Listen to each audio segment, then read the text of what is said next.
পার্লিনের ফ্রেমের শেষ মাথায় 3 ইঞ্চি বাড়তি রেখে সুতা ধরে সমানভাবে শীট লাগাতে হবে।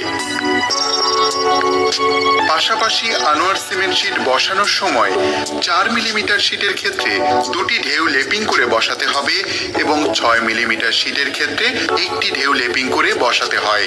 6 ইঞ্চি লেপিং করে বসাতে হবে। পার্লিন সোজাসুজি এমন ভাবে বসাতে হবে যাতে শীটের নিচু প্রত্যেকটি ঢেউ পার্লিনের সাথে মিশে যায়। আনোয়ার সিমেন্ট শীট ছিদ্র করার নিয়ম। আনোয়ার সিমেন্ট শীট ছিদ্র করার জন্য সরকারি বর্মা বা হ্যান্ড ড্রিল বা ইলেকট্রিক ড্রিল ব্যবহার করতে হবে।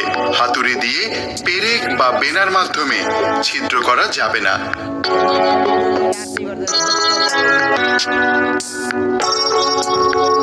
ছিদ্র করার পর এল হুক বা জে হুক নিচের দিক থেকে এবং স্ক্রু উপরের দিক থেকে লাগাতে হবে। জে হুকের ক্ষেত্রে প্রথমে বিটুমিন ওয়াশার, তারপর রাবার ওয়াশার এবং সবশেষে ডায়মন্ড ওয়াশার লাগিয়ে নাট টাইট দিতে হবে।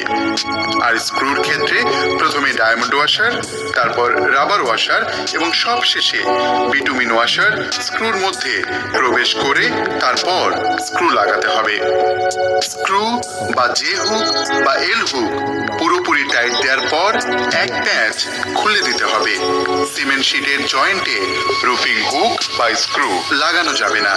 জয়েন্টের পাশের ঢেউতে রুফিং হুক বা স্ক্রু লাগাতে হবে। রুফিং হুকগুলো উঁচু ঢেউতে লাগাতে হবে। নিচু ঢেউতে রুফিং হুক লাগানো যাবে না।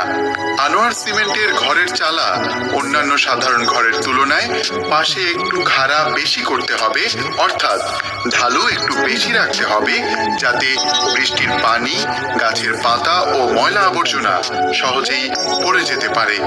ঘরের প্রস্থ মেপে প্রতি ফুট চালার জন্য মধ্যস্থলের উচ্চতা হবে 3 ইঞ্চি। আনোয়ার সিমেন্ট শীট কাটার জন্য হাত করাত বা ইলেকট্রিক করাত ব্যবহার করতে হবে। আনোয়ার সিমেন্ট শীট লাগানোর সময় শীটের 4টি কোণা যখন এক জায়গায় হবে তখন মাঝখানের শীট কেটে মিলিয়ে দিতে হবে।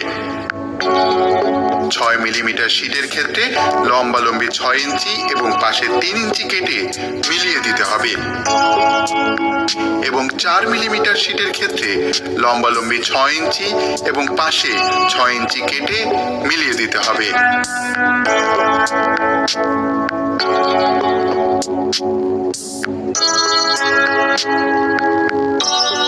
খাড়া করে আনোয়ার সিমেন্ট শীট কাটা যাবে না।